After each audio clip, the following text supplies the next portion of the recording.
turn of the 20th century, Beijing stood at a moment of profound tension. It was still the imperial capital of China, ruled by the Qing Dynasty, yet its streets increasingly reflected the pressures of foreign intervention, internal unrest, and rapid political change. The year 1900 would become one of the most turbulent moments in the city's long history. For centuries, Beijing had been designed as a ceremonial and political center. Its layout followed strict cosmological principles: a north-south axis, fortified walls, monumental gates, and layered spaces of access and authority. But by 1900, this carefully ordered city was under strain. One of the defining events of Beijing in 1900 was the Boxer Rebellion.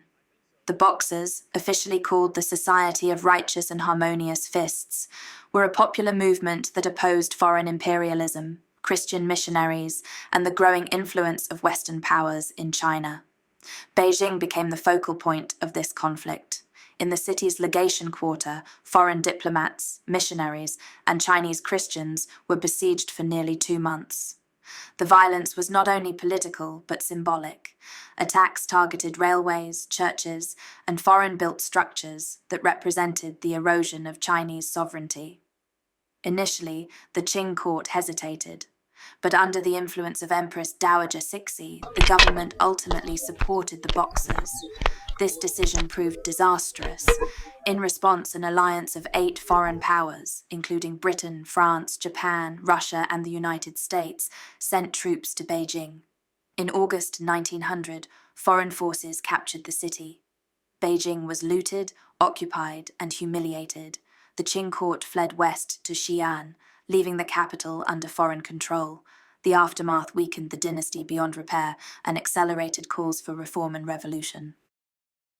Even amid political chaos, Beijing's architecture in 1900 remained deeply rooted in imperial tradition. At the city's core stood the Forbidden City, a vast complex of wooden halls, courtyards, and gates built to embody absolute authority and cosmic balance.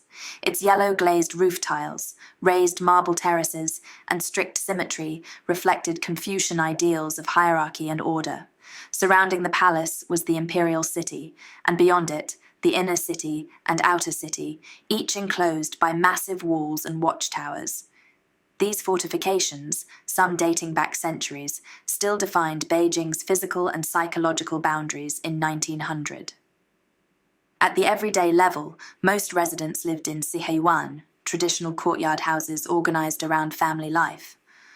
Narrow hutong alleyways connected these homes, forming dense neighborhoods where social life unfolded through shared walls and open courtyards. Religious and ceremonial architecture also shaped the city. Structures like the Temple of Heaven were not merely buildings, but sites of state ritual, where emperors once prayed for cosmic harmony and agricultural abundance. What makes Beijing in 1900 so compelling is this collision between endurance and disruption. The city still looked imperial, its skyline dominated by tiled roofs rather than factories or skyscrapers. But foreign legations, rail lines, and military forces had inserted themselves into its fabric. The Boxer Rebellion exposed the fragility beneath Beijing's monumental surface.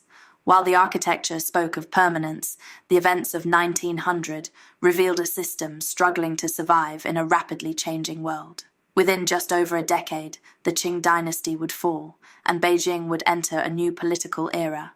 Yet the city's core layout, architectural language, and historical memory would persist, shaping how Beijing continues to negotiate tradition and modernity today.